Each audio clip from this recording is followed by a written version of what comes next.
رات کا کچھ حصہ گزرا تھا کہ اتنے میں کسی کی آہٹ ہوئی. جیسی آہٹ ہوئی نا، آپ نے نا حیدر کرار کا خنجر آپ کے ہاتھ میں تھا، چادر تطہیر آپ کے سر پہ پڑی تھی، خود کو سنبھالا اور کہنے لگی خبردار، آ رہا ہے تو ہوش میں آنا، علی کی بیٹی ابھی بیٹھی ہوئی ہے، اگر ارادے غلط ہوئے تو ٹکڑے کر دوں گی. یہ کہہ کے آپ بیٹھ گئی چادر سنبھال کے.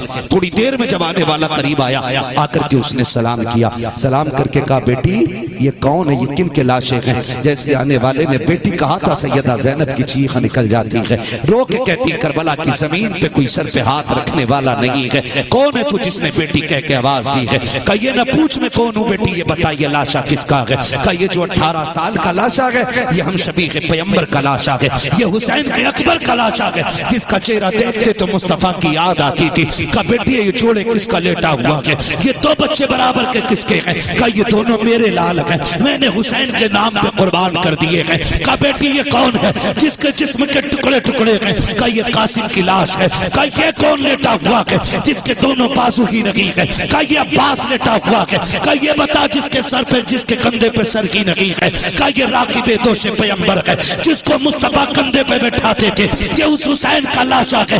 اللہ اکبر. پھر چھوٹی سی قبر کی طرف اشارہ کیا کہ اس میں کون ہے؟ کہ حسین کی 6 ماہ کی کمائی لیٹی ہوئی ہے، اس میں اصغر لیٹا ہوا ہے. کہ بیٹی تمہارا خدا حافظ ہے.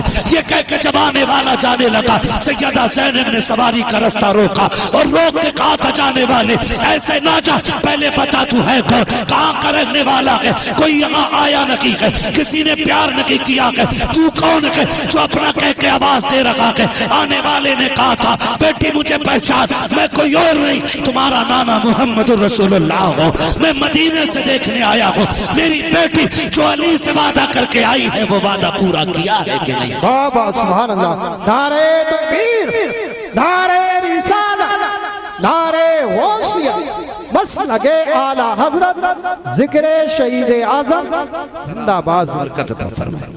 توجہ ہے سارے لوگوں کی، توجہ کیجئے گا. اللہ اکبر. سیدہ زینب رضی اللہ تعالیٰ عنہ.